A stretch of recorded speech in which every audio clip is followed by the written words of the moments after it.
Listen, to spend your dollars accordingly is gotta make sense. Ooh, that was a bar.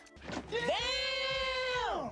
I've been in the fragrance space over 12 years at this point, and I've been started on the budget train. I love to save a buck. I love an interpretation. I love a clone fragrance. And let's keep it 1,000. These Middle Eastern brands are doing craziness with these interpretive fragrances for the price points. But there are certain fragrances in the clone space or inspired expression space that I will always recommend. Some of them old school, some of them newer, just because I'm like, damn, this is that good? So I might as well just put you on to 10 clone fragrances that I will continuously recommend. These ain't the only ones, they're delicious. Let's roll, man. Give me this so I can put you on to 10 clone fragrances you're gonna be seeing over and over and over and over and over and over. Is it over? Not to the fist jumps. It's over.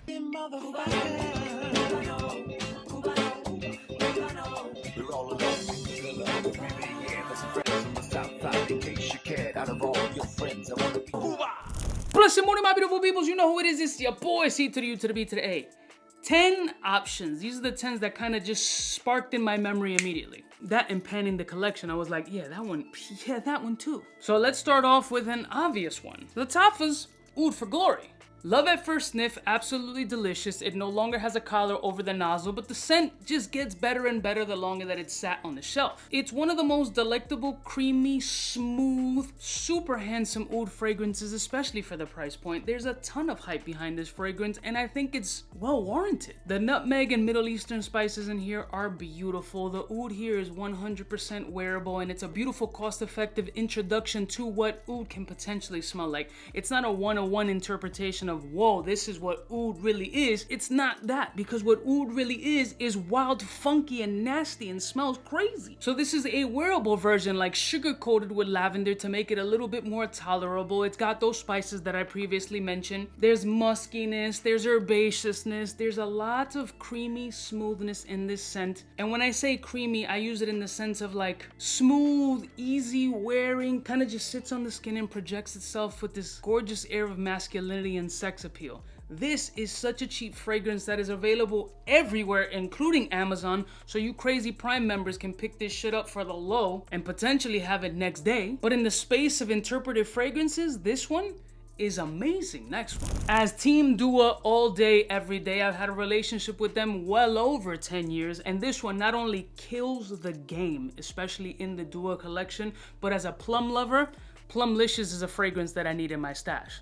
Now this is an older variant. I do have a new one, but I have well over 500 to 600 𝗬𝗪 fragrances, and they're not in chronological order or in any sense, so I wasn't gonna go digging for the new presentation. And honestly, the older one for me just kind of hits different. Is it available anymore? Doubtful. Has the DNA from the old one to the new one dramatically changed? Yes and no. The fact that this one is older, the maceration and what this has done has developed it into something so exclusively amazing that is crazy. But the other one hasn't gotten there quite yet. But the scent profile itself, as far as the beautiful, juicy, ripe plum, the warm, sexy spiciness of the fragrance is almost like a glue vine if you try that in the holiday season. Just incorporate plum into that. Juicy, wet, ripe, overly sexy plum. That's what Plumlicious is. Plumlicious is absolutely incredible. And honestly, if you haven't tried this fragrance, I don't even know if it's available on the site. Put yourself on a wait list or reach out to them if it's not. This shit is a fucking gem that blew my nuts off as soon as I smelled it. For the rough, rugged, and raw way, this nigga gay. It's a game, but he don't play. Hey, for all the chicks that got. It's an interpretation of Tom Ford's Plum Japonaise, which is definitely one of my favorite plum fragrances that is discontinued, hard to find, and has a premium behind that price tag. So this one, I will always recommend as an incredible plum fragrance. I don't know how you haven't smelled it yet. Next one. Now remember I mentioned not all of these fragrances are old. This is a brand new acquisition and it's already making its presence on this list. This was like mind-blowing how good this was off of my skin. A gorgeous interpretation, trying to be a hybrid of latent and latent exclusive, but it definitely leans more latent. Mirage Absolute by French Avenue. The smoothness is what blew me away. Smoothness and performance so far has been outstanding. It's gorgeous, super duper handsome, very inviting, very sexy, mild oud, spicy, lavender, green apple, a ton of personality, a ton of sex appeal. The execution of this scent for the price point just kind of shocks the shit out of me, to be frank with you. And it's also scary. Scary for the big niche brands that have a crazy price point, because they're starting to do this shit in an affordable space and getting so close, and in some cases doing it a little bit better. That is great for the consumer who's balling on a budget, but there's also a lot of consumers that like brand name and recognition, and that's fine too. But when I tell you that you're gonna be seeing this on a lot more lists, no cap, this shit is crazy. Next one. Now the fragrances on these lists are selected by me based on my personal taste and especially how it smells on me. Obviously, I can't tell you that it's gonna smell fantastical on you. Chances are it probably will, but the skin makes the final determination. And for me, as far as the Baccarat Rouge space, Franck Olivier Pure Addiction is so cheap and so punchy. There's something on your face! For those Baccarat Rouge 540 fans, that this is a no-brainer. You've already seen this on an exhausting amount of videos that I've done because it lives in that $20 to $25 space. Franck Olivier, if you don't know, does a lot of interpretive fragrances, and the fragrances that he does pull off is crazy. They all seem to have several things in common. Great interpretations with their own little twist to them, but they all have fire performance. And they cheap, fam. For me, Pure Addiction is a great interpretation of Baccarat Rouge 540. Honestly, I prefer this one. It's a little punchier, it's a little muskier. It gives a little bit of a masculine edge to that overall sweet cotton candy-ish, bubblegummy kind of scent profile. Yes, Baccarat Rouge 540 is overly saturated. A ton of people have that scent, but it still sells like hotcakes. And especially for the ladies out there, they find it to be their signature scent, but some of them struggle to pay that high retail pricing. So you can have this as your kind of throwaway, throw it in your huge ass Neverfull that's filled with old ass makeup, powders leaking everywhere, creams just jizzed all over the bag, a bunch of tampons half open, mad phone numbers of random dudes that you're never gonna call, possible diaper. Tell me, he didn't just say that. Not yours, I'm saying like your kids. So if you want to save $1 and look for an incredible interpretation of Baccarat Rouge 540 that has no real hype behind it, Pure Addiction, you're gonna get recommendations for this shit consistently. Because I've been doing it. Strong, performance, sillage, scent profile, unique factor. Although the original has a lot of hype behind it because the Oud Maracuja buzz is all over these interpretive fragrances, but Lattafa's Art of Nature 1 is a beast of a scent. Think of it, it has notes like rhubarb, plum, black currant, fig. It's earthy, it's very rich, it's very punchy, it's very loud. It could be slightly scratchy for some people, even the original. So it's also a fragrance that you can kind of just be easy with. Like, don't go overly saturating yourself. And if you smell the original, you already know that shit is potent, very handsome, but extraordinarily unique. So you're definitely not gonna smell like anyone else around you. But if you have the OG, you know that fragrance is over $300 and something for a small bottle. And Christmas is around the corner. You can't spend that. You have multiple children with probably 2 or 3 baby mothers. This scent, when I first smelled it, and this is one of those that's a newer in that just punches the nostril, dog. Yum. It comes off a little rubbery, so you gotta give that some time. When it comes to these Middle Eastern fragrances, sometimes oudi comes off rubbery, but the rhubarb, money. Fig, money. Plum juiciness, money. Dry woods, off the hook. Sillage bubble, recalculous. Like, I kind of want to air it out a little bit right now because I'm not gonna be able to smell shit else, and my nose is leaking as we speak, and it's not from any substances. Jesus Christ.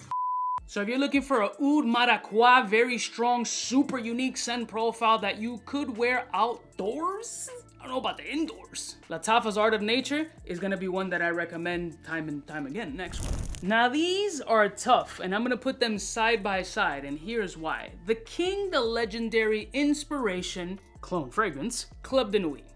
Club de Nuit is known and loved by everyone. It's one of the OGs. It was living in that $20 some odd space, and everybody was like, yo, when the Aventus hype was truly at its peak, there wasn't a person around that didn't want to get their paws on this joint. There was arguments on batch variations. This one was made in Europe. This one was Middle Eastern. This is stronger. This one. It started following almost the same DNA as the Aventus. The 2011, 2012, 2015 batches, the Z. A clone $20-some-odd fragrance started following that trend, and everybody who started to get their paws on it, and especially around me, like the Latino community, was like, yo, that shit smells crazy. I've never smelled Aventus, never heard of Aventus, but Fulano has this shit on his shelf, and dudes are bragging like, Babo, this shit is only like $25, $30. You smell incredible. This, you can't take away the legendary status of this scent. But what has happened is 5 million interpretations of that shit have come out, and then Celerio Oros hit the space, and this shit is stupid. And now that I've had this for a couple of months, what this has done during masturbation... What? What? Huh? What? Who? Fam. I think they're around the same price point. This one might be a little bit cheaper because it really has no hype. This shit is stupidly good. It's true. But I'm always gonna recommend this one, but this is a really strong recommendation, especially after you sit this shit out, let it chill for a minute. Bro, this is super nice, very smooth, and it's not a one-to-one Aventus. It's kind of its interpretation, but the interpretation done extremely well. And this one, same kind of thing. This one's a little bit more lemony. That one's a little bit more blackcurrant. Relax. These shits right here are gonna be on the Aventus clone hype recommendations list for a while. They're both fucking extraordinary. Just see which one you can find cheaper. But as far as Tuscan leather is concerned, La Yuqawam. Come on, bro. Like, it's just no brainer. No fucking brainer. This might as well have the label on it. You can lie to somebody, allegedly, and mix match the fragrances and be like, yeah, I'm wearing Tuscan leather all day. 100%. This is the best. This is that Jean-Claude Van Damme movie where the two twins were separated at birth. One was like a fucking gang member, mobster, rebellious dude, and the other one was raised in Beverly Hills doing splits next to bitches. Like, this is that to Tom Ford's Tuscan leather, bro. And truth be told, I've said in a few videos, I'd rather wear this one than Tuscan leather. This shit moves my monkey, fam. You haven't tried this shit and you've had Tuscan leather? Hey, it's your money. I'm not here to count your wallet.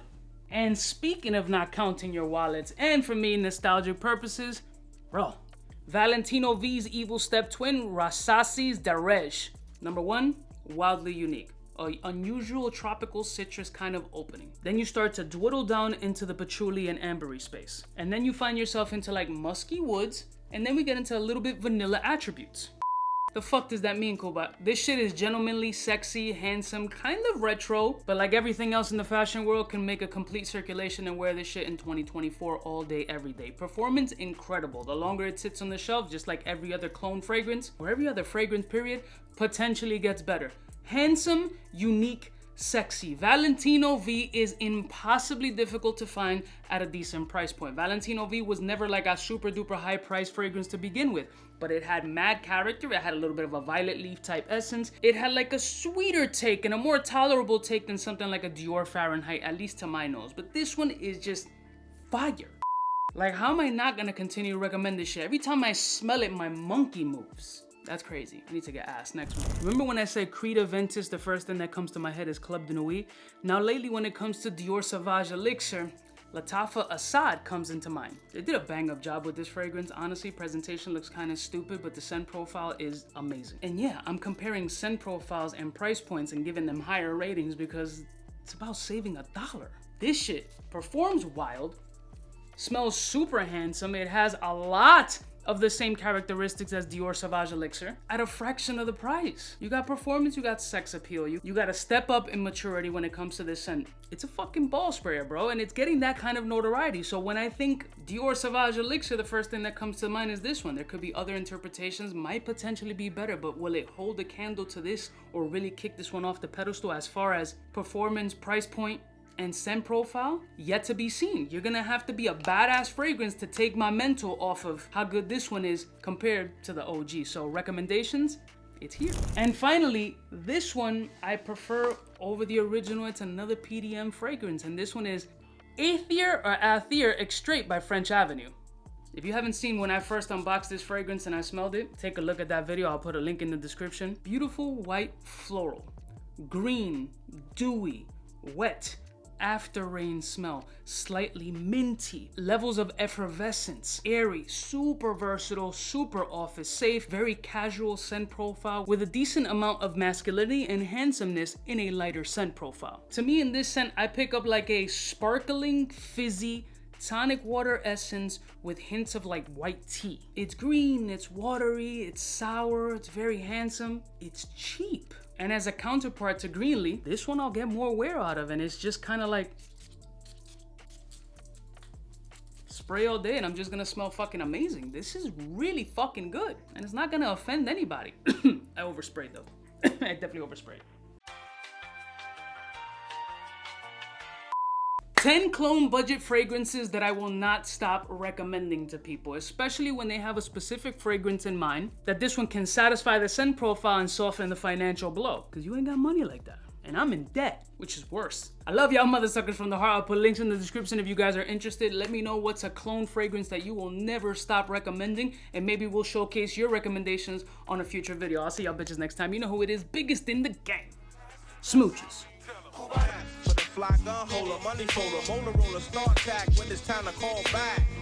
For the rough, rugged, and raw way, this nigga Jay, it's a game, but he don't play.